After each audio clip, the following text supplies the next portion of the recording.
Hi!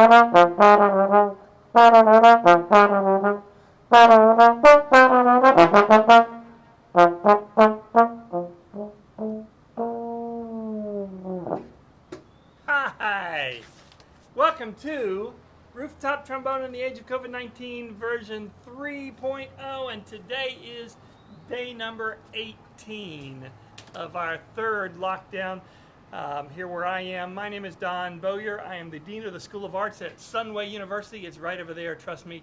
And we are in Kuala Lumpur, metropolitan region of Malaysia. It's a great place to be. We're on our third coronavirus lockdown right now, day number 18.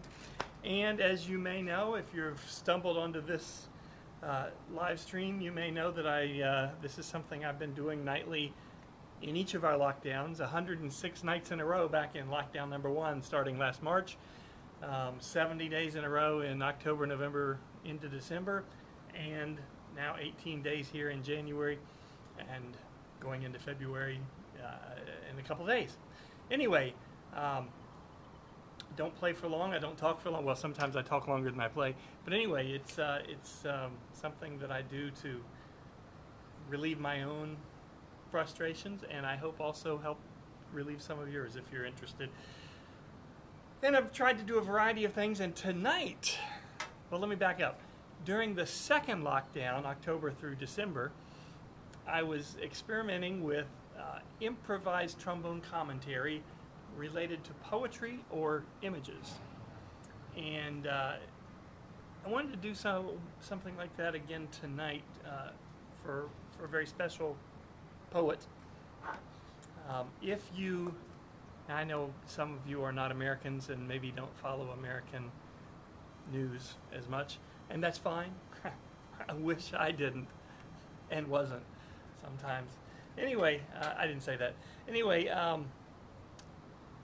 if you do follow that, you know that a little over a week ago, most of liberal America fell in love with a 22-year-old poet, crushing hard on a 22-year-old poet named Amanda Gorman, who is the Youth Poet Laureate of the United States and wrote and delivered a terrific, moving poem at the inauguration of President Biden last week. I had it in my head for the last week or so that I was going to try to do something with that particular poem, but ultimately I just decided. Did you hear that motorcycle? That doesn't happen so often anymore. Anyway, ultimately I decided not to do that poem because it's really in the moment of the inauguration and patriotism and rah stuff, and this is more of hopefully an international audience. But because I was very impressed by the young poet, like I said, 22 years old, I went looking for some of her other poems, and I found this one that I'm going to do tonight, that I'm going to read and comment on tonight. It's called The Miracle of Morning, and Ms. Gorman wrote this almost a year ago in April. It's dated April 20th of 2020, and so in the early days of this global pandemic that we're in now. And it's really I think a powerful poem that meant a lot to me, and I hope it will to you also. So without further ado, also I'll post a link in the comments. She delivers it much better than I ever will, obviously. She's a real performer too, besides being a fabulous poet. Anyway, I'll post a link to a PBS page, or you can look it up right now if you have multiple screens or want to hide me.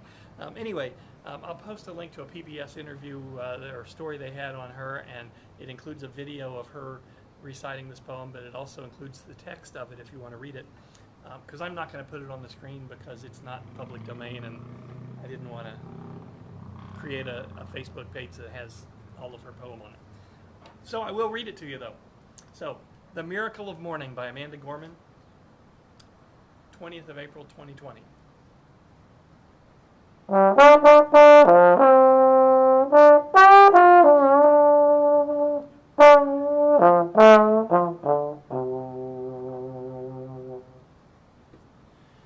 I thought I'd awaken to a world in mourning. Heavy clouds crowding, a society storming. But there's something different on this golden morning, something magical in the sunlight, wide and warming. I see a dad with a stroller taking a jog. Across the street, a bright-eyed girl chases her dog. A grandma on a porch fingers her rosaries. She grins as her young neighbor brings her groceries.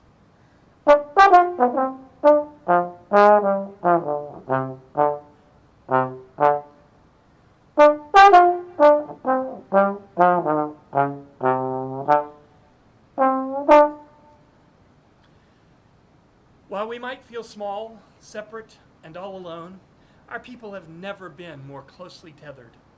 The question isn't if we will weather this unknown, but how we will weather this unknown together. So on this meaningful morn, we mourn and we mend. Like light, we can't be broken even when we bend.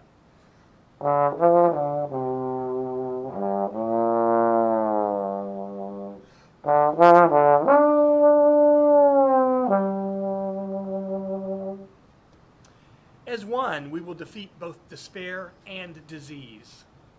We stand with healthcare heroes and all employees, with families, libraries, schools, waiters, artists, businesses, restaurants, and hospitals hit hardest.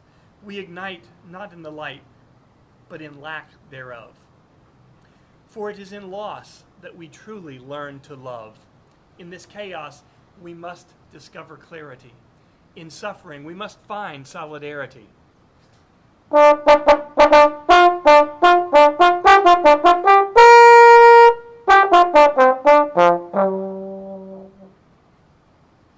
For it's our grief that gives us our gratitude, shows us how to find hope if we ever lose it.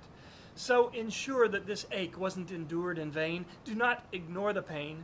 Give it purpose. Use it. Read children's books. Dance alone to DJ music. Know that distance will make our hearts grow fonder. From a wave of woes, our world will emerge stronger.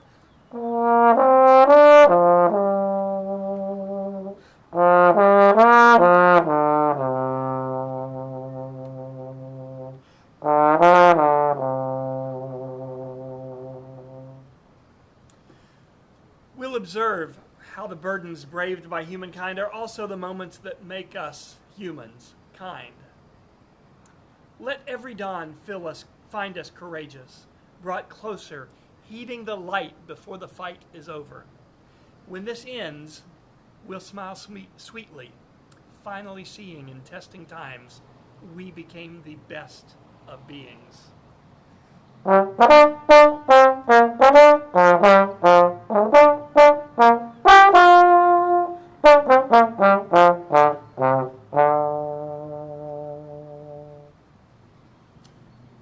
Thank you. Once again, that's The Miracle of Morning by Amanda Gorman, written in April last year, shortly after the pandemic started, when it was just beginning to dawn on all of us how horrible it really could be.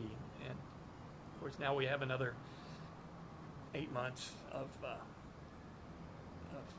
insight to look back on. Hindsight, if you will. Anyway, as I said, I'll post a link to Amanda Gorman reading that poem because she's just a rock star. And I hope you enjoy it. I certainly did. And if any of you actually run across Amanda Gorman anywhere, send her a link. I'm not going to send it to her. That would be like a creepy old man stalking a 22-year-old. But you could send it. Anyway, that's all I have for tonight. Thanks so much. It's dinner time here in Malaysia. I hope you stay safe wherever you are.